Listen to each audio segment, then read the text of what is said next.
Olá, eu sou o professor Carlos Eduardo e estou lecionando essa disciplina Fundamentos Psicológicos da Educação na modalidade EAD. Hoje nós vamos conversar sobre a primeira das teorias que nós vamos estudar durante esse período, que é a teoria behaviorista.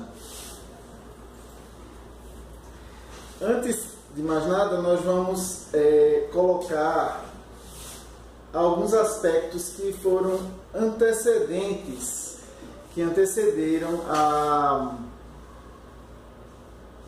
teoria behaviorista. Esses antecedentes históricos estão envolvidos com o surgimento da própria psicologia enquanto ciência.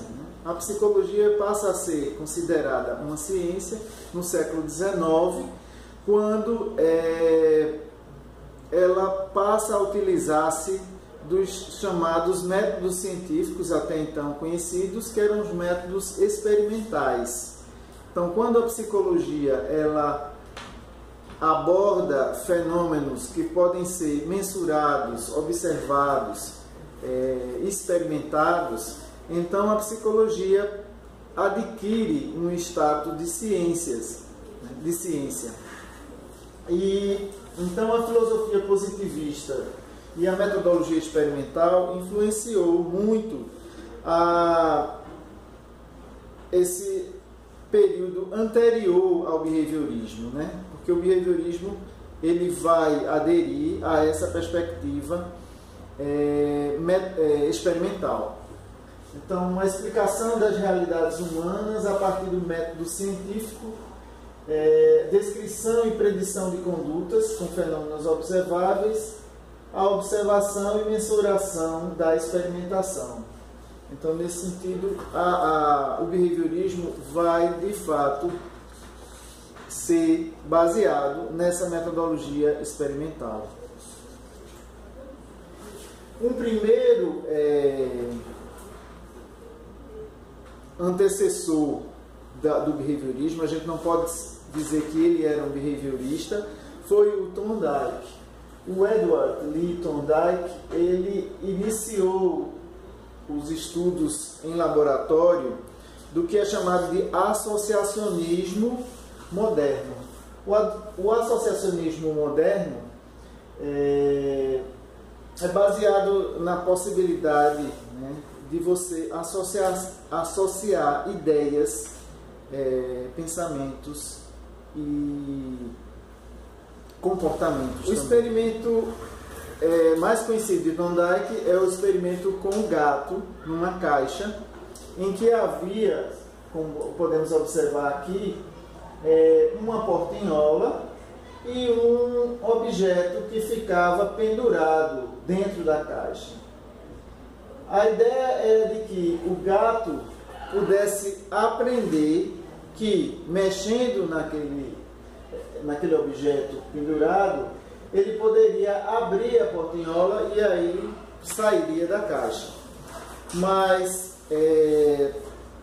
então se colocou esse gato, e esse gato inicialmente ele não percebe isso, ele vai ter outros comportamentos, e esses comportamentos não necessariamente têm uma determinada resposta. Quando ele, por tentativa e erro, ele identifica que balançando ou puxando aquele objeto pendurado, ele pode abrir a porta, então ele consegue abrir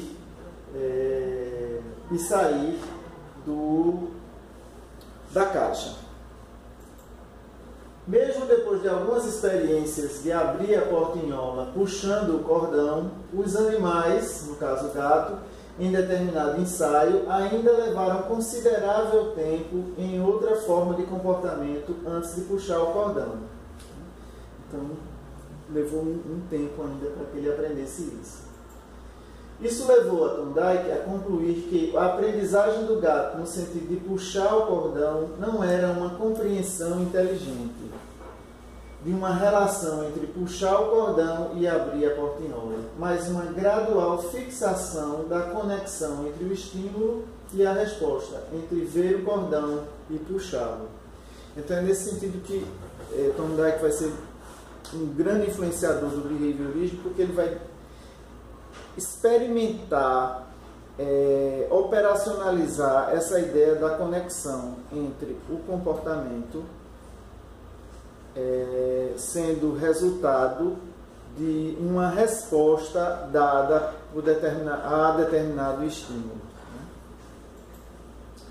Então, Thorndike investigou como essas conexões entre o estímulo e as respostas poderiam ser fixadas ou eliminadas. A ideia de Thorndike era de que o fortalecimento de uma associação do estímulo-resposta, se a gente pegar aquele exemplo da caixa, o estímulo seria o cordão, o objeto pendurado no cordão, e a resposta seria puxar esse cordão. Então, se a gente, segundo Thorndike, se quiséssemos fortalecer a associação entre o estímulo e a resposta, isso seria causado pelo efeito que acompanhava a resposta. Ou seja, na medida em que ele respondia puxando a corda, a porta se abria e ele podia sair da caixa. E aí seria uma resposta que era acompanhada de um efeito satisfatório. Então, nesse sentido, a associação era fortalecida. Um outro grande influenciador do behaviorismo são os estudos, na verdade, o Ivan Pavlov realizou diversos estudos e ele tinha um objetivo de investigar como se processava, como se dava alguns mecanismos da digestão.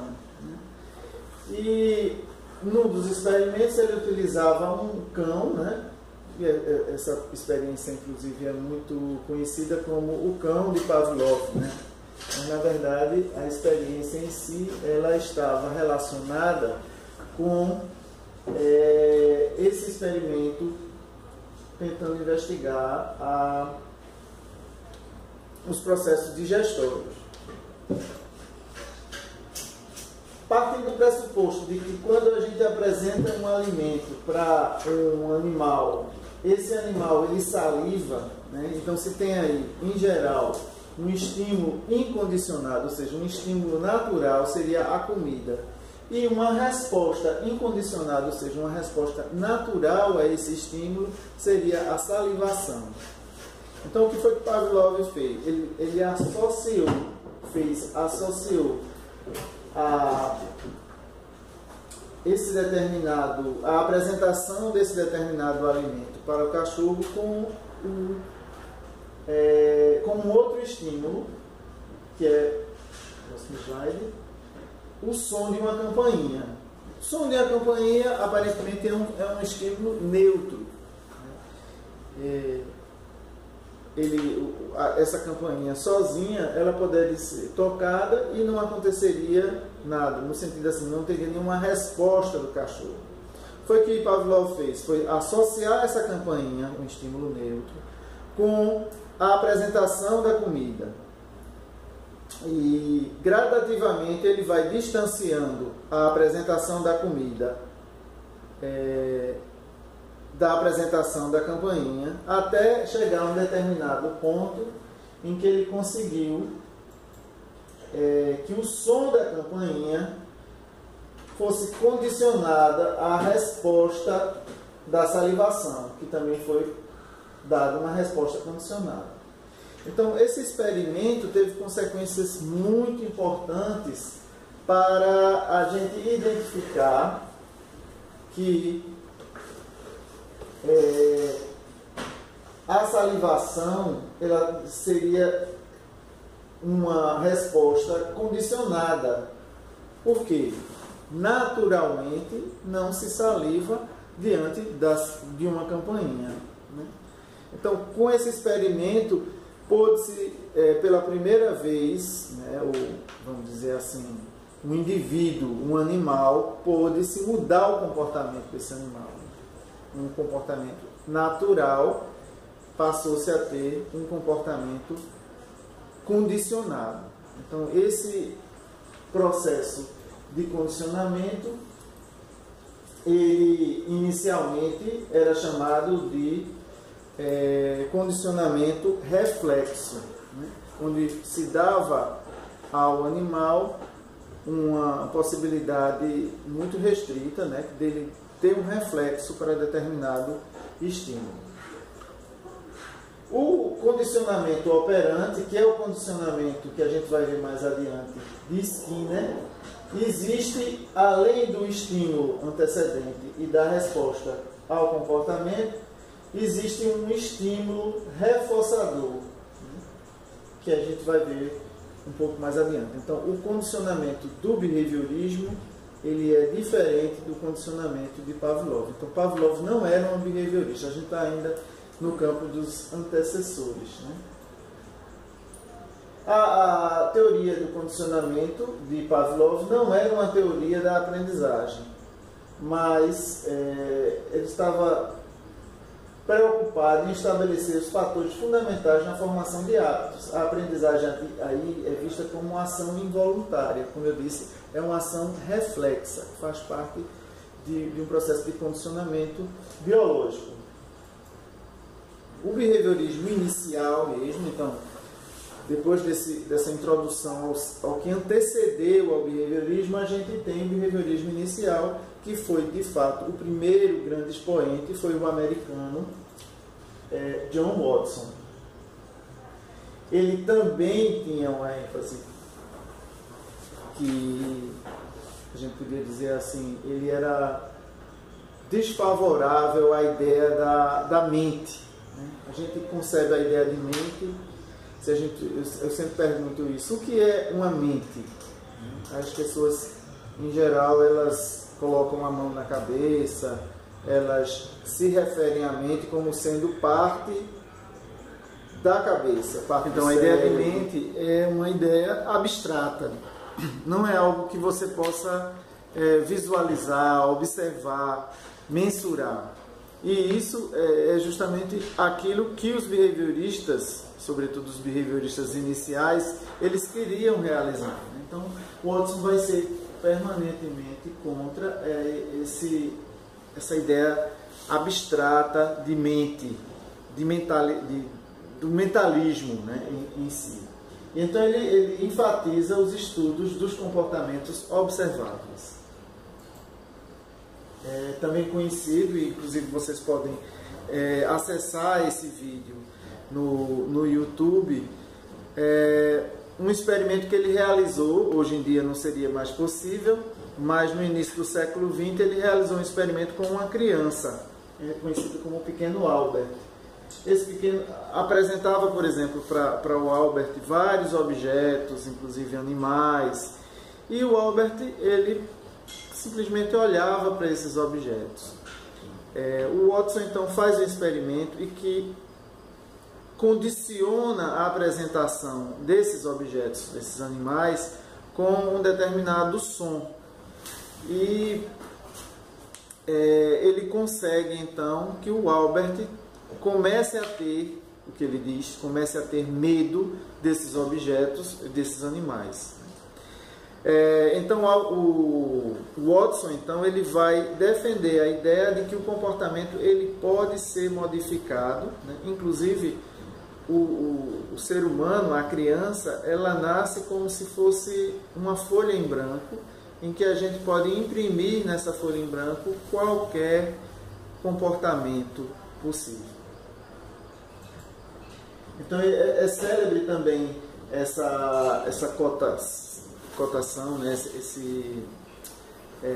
Essa frase de Watson que diz: dê-me uma dúzia de crianças sadias, de boa constituição e a liberdade de poder criá-las à minha maneira. Tenho a certeza de que, se escolher uma delas ao acaso e puder educá-la convenientemente, poderei transformá-la em qualquer tipo de especialista que eu queira: um médico, um advogado, um artista, grande comerciante e até mesmo um mendigo ou ladrão, independente de seus talentos, de suas propensões, tendências e aptidões, vocações e da raça de seus antecedentes. Então, está clara a ideia de que o Watson não considera os efeitos, vamos dizer assim, da herança biológica, né? Ele desconsidera todos esses aspectos e vai enfatizar que o ambiente é que vai ser o grande influenciador do comportamento das pessoas. De certa forma, essa perspectiva behaviorista inicial, ela fecha o campo para outros estudos que abordavam processos mentais, né? E que essa perspectiva, de certa forma, desconsidera a vida mental. Então, também aspectos subjetivos, né? E reduz o ser humano ao comportamento, quando o ser humano não é apenas comportamento. O behaviorismo, então, é fundamentado numa metodologia experimental que possibilitou a psicologia como ciência. E, nesse sentido, é um aspecto positivo, porque o Watson vai ser, por exemplo, nos Estados Unidos, ele vai ser muito conhecido, inclusive ele vai influenciar a criação das crianças, né? Vamos dizer assim, a educação familiar das crianças, porque essas ideias de Watson, elas vão ser bastante popularizadas. Então, nesse sentido, de certa forma, ele vai popularizar a ciência da psicologia para as famílias.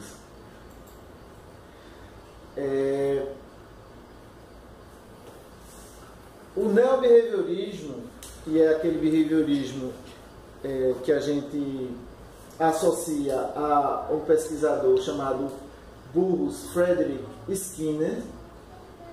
Essa é uma foto de Skinner aproximadamente em 1950. Ela vai... o Skinner ele vai desenvolver, ele vai inaugurar uma nova escola do behaviorismo, em que vai considerar outros aspectos. Ele não vai ser tão restritivo, tão quanto o Watson foi. E ele vai desenvolver, então, como eu havia antecipado, uma nova modalidade de condicionamento, que é o condicionamento operante. No condicionamento, então, operante, o próximo, a gente vai ter o reforço como um elemento muito importante, né? Por quê? Porque a conexão, a resposta, né, dada a partir de determinado estímulo, ela vai ser, vamos dizer assim, mantida ou vai ser retirada, ou ela vai enfraquecer, se houver, de fato, a atuação do que ele chama de um estímulo reforçador, ou como é conhecido como reforço. Então, o reforço operante de um comportamento é dependente de uma resposta, não do estímulo que dá origem àquela resposta. Então, dependendo da resposta que você vai dar, você precisa reforçar essa resposta. A palavra reforço aqui, ela não está associada, por exemplo, com a utilização mais comum, cotidiana, que a gente tem de um reforço, reforçar a base de uma casa ou de dar aulas de reforço, não. O reforço aqui, ele é bem específico, está relacionado a esse estímulo que vem depois de uma determinada resposta dada pelo indivíduo. Então, são sequências do tipo resposta, estímulo, reforço, que possibilitam que as respostas tenham maior probabilidade e maior frequência de acontecer. Isso é um aspecto importante também, porque Skinner não vai dizer que você poderá, como o Watson era bastante enfático nesse sentido, você pode mudar o comportamento de uma criança. Não. O Skinner vai dizer que o comportamento ele pode ter uma probabilidade de ser mudado, mas não necessariamente ele vai ser efetivamente mudado. Por quê? Porque vai depender do indivíduo que está sendo estimulado. Então ele não acredita, o Skinner não acredita num condicionamento reflexo, ou seja, ele não acredita naquele condicionamento em que o indivíduo é totalmente passivo na situação, ou seja, que ele é totalmente à mercê da estimulação ambiental. Então, no condicionamento em que Skinner defende, existe um papel ativo do indivíduo, ou seja, ele vai mudar o comportamento porque ele também está participando dessa mudança, né? Existe são dois conceitos de reforço, o reforço positivo e o reforço negativo, que a gente comumente confunde como sendo premiação para o reforço positivo e punição para o reforço negativo, e não é verdade, né? O reforço positivo não tem nada a ver com...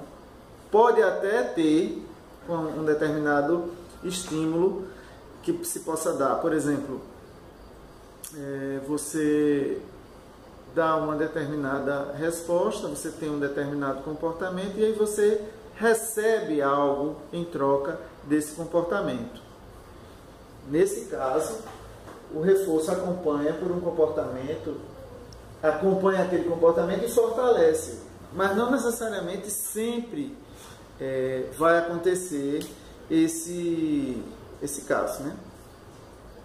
O reforço negativo, por sua vez, não é uma punição, mas ele vai, na verdade, ele vai remover, a remoção de um determinado estímulo aversivo que aumenta a probabilidade da resposta precedente.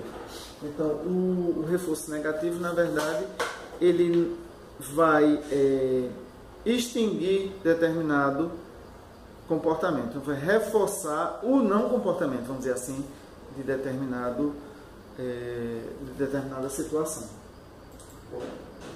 Então, como eu disse, o condicionamento operante é o condicionamento do neobehaviorismo. No reflexo condicionado é uma resposta a um estímulo puramente externo. No condicionamento operante, o hábito é gerado por uma ação do indivíduo. Existem vários vídeos também que a gente inclusive indica aqui no ambiente virtual de aprendizagem, em que a gente pode identificar os experimentos, né, pode assistir até vídeos, né, dos experimentos, dos primeiros experimentos de Skinner.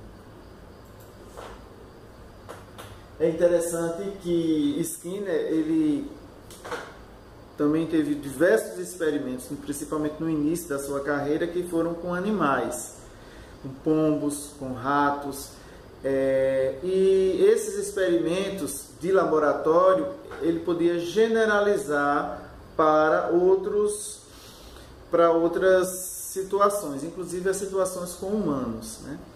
Mas sempre ele defendendo a ideia do condicionamento operante, que é diferente do condicionamento de Pavlov, que também utilizava de animais nos seus experimentos. Só que no condicionamento de Pavlov nós podemos dizer que existe o estímulo e a resposta. No condicionamento operante existe o estímulo, a resposta e imediatamente depois da resposta a gente tem o reforço. No comportamento operante de Skinner, então, o ambiente é modificado e produz consequências que agem de novo sobre ele, alterando a probabilidade de ocorrência futura semelhante. Então, existe uma maior complexidade no processo de condicionamento em relação ao condicionamento reflexo de Pavlov. Existem alguns equívocos relacionados ao behaviorismo. Por exemplo, a ideia de que o ensino tradicional é a mesma coisa de behaviorismo, né? O ensino tradicional, existem grandes discussões sobre o que é o ensino tradicional, mas a gente podia, em termos bem gerais, dizer que o ensino tradicional é aquele ensino em que não há uma reflexão por parte dos professores sobre os processos de ensinar. Ou seja, as pessoas ensinam porque foram ensinadas dessa maneira e apenas repetem o que está sendo aprendido. Por exemplo, se a gente for ver para o ensino de matemática, existe a ideia de que deve-se ensinar inicialmente a matemática a partir da tabuada. E aí se decora a tabuada e se faz a tabuada sem saber por que e se defende a tabuada. Existem grandes discussões, por exemplo, na aprendizagem da língua portuguesa. Então defende-se a cartilha como sendo o método para ser dado, porque aprendeu-se assim na cartilha há 100 anos e deve-se aprender agora. E esse é um ensino tradicional, é um ensino que não se reflete, se repete, reproduz o que tem feito. O behaviorismo não é uma perspectiva tradicional, pelo contrário, o Skinner ele criticava o ensino tradicional, porque era um ensino cansativo, era um ensino repetitivo. E ele vai dar outras opções, né? Por exemplo, ele de fato utilizou outras técnicas, como as chamadas máquinas de ensinar, que eram máquinas que tinham programação para que se tivesse determinadas perguntas e o indivíduo, utilizando essa máquina, desse determinadas respostas. E aí haveria, segundo Skinner, uma aprendizagem interativa com a máquina, né, em que ele poderia acumular. Então essa é outra crítica que se faz ao behaviorismo, dizer que o behaviorismo é tecnicista, no sentido puramente de se utilizar a máquina. De fato, Skinner vai desenvolver diversas técnicas que, segundo ele, iriam melhorar o processo de aprendizagem, mas não necessariamente ele, por exemplo, defende a abolição do professor de sala de aula. Não. Ele vai dizer que o professor vai passar a ser um programador das aulas. Vai ser um programador da situação de aprendizagem. Só um pouquinho antes.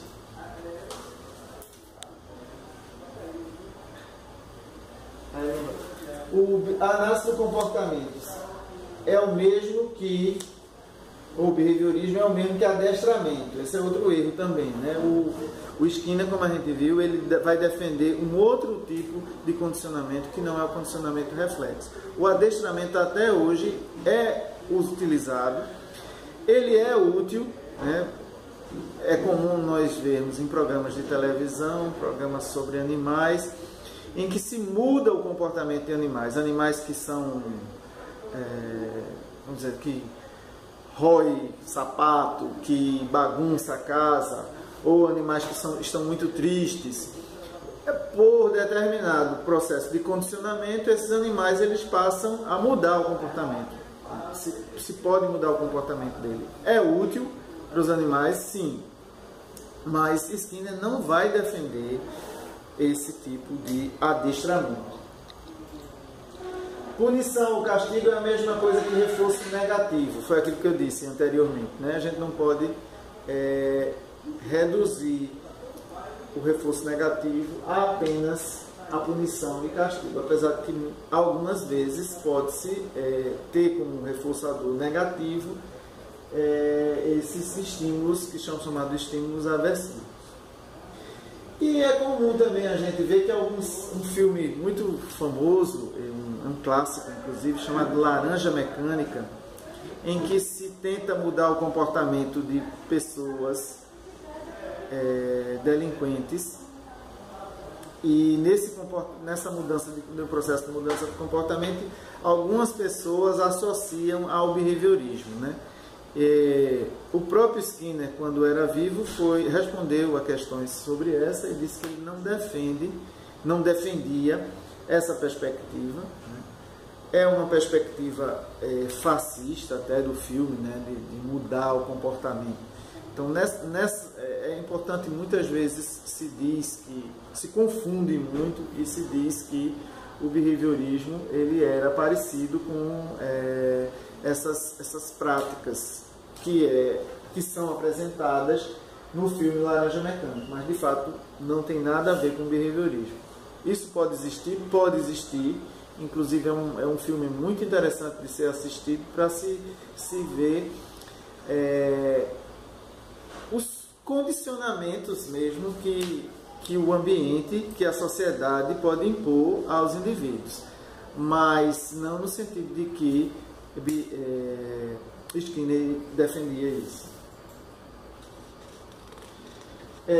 Então são questões para a gente refletir. Essa conversa que a gente teve, vocês podem aprofundar no material que nós estamos disponibilizando, o capítulo de livros sobre behaviorismo e também alguns filmes e outras leituras que a gente possa indicar para a gente pensar sobre como é que a gente pode observar o método behaviorista, né? Essa teoria ela pode ser aplicada no dia a dia nosso, no cotidiano, né? No cotidiano na sala de aula, no cotidiano fora da sala de aula, né? Nas situações familiares, como ela pode ser vista, né? Então, por exemplo, até hoje a gente tem situações de condicionamento, né? Em que os indivíduos eles são condicionados, por exemplo, situações simples. Ainda hoje, em muitas escolas, existe a chamada campainha. E quando se toca essa campainha, é como se houvesse uma grande modificação do comportamento, todo mundo sai correndo desesperado da sala de aula, né? Isso é um condicionamento, né? Quando a gente vê em algumas situações, até nos meios de comunicação, se apresenta um determinado alimento, a gente saliva com aquele alimento. Isso também é um condicionamento. A gente não está vendo o alimento, a gente está vendo uma fotografia do alimento, mas houve um processo de condicionamento que a gente pode ter essa resposta.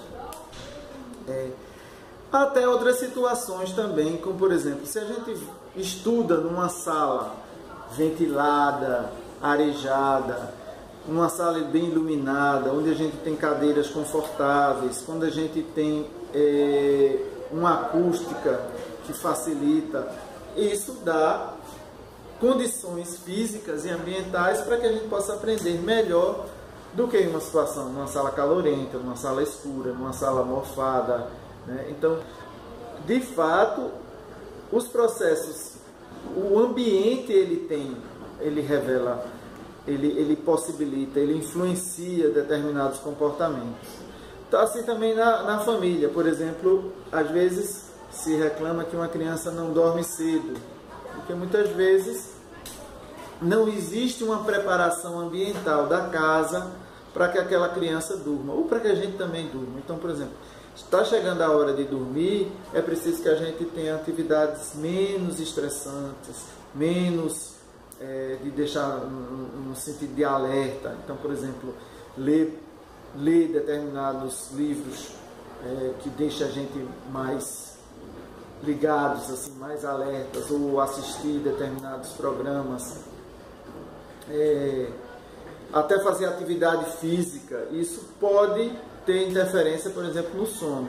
Então a gente não pode a luz muito forte. Se a gente tem uma luz mais fraca, se a gente tem uma situação em que vai levando a gente ao relaxamento, isso está claro então que nesses casos, no cotidiano da gente, a gente vai ter situações em que o behaviorismo ele pode explicar determinados comportamentos nossos. Vamos pensar sobre isso, né? Nós concordamos ou discordamos totalmente ou parcialmente dessa teoria, né? Vamos então participar do fórum e responder essas questões também. Como é que a gente vê também a situações em que a gente pode ver a teoria behaviorista no dia a dia? Por exemplo, na EAD mesmo. Existem situações em que vocês identificam que a teoria behaviorista poderia explicar, ela pode ser aplicada. Como seria possível aplicar essa teoria numa sala de aula? Seja uma sala de aula virtual ou numa sala de aula presencial? Que aspectos vocês acham que poderiam ser possíveis? Em que essa teoria favorece ou desfavorece o ensino na modalidade EAD? Também são outras questões que a gente vai então participar no fórum.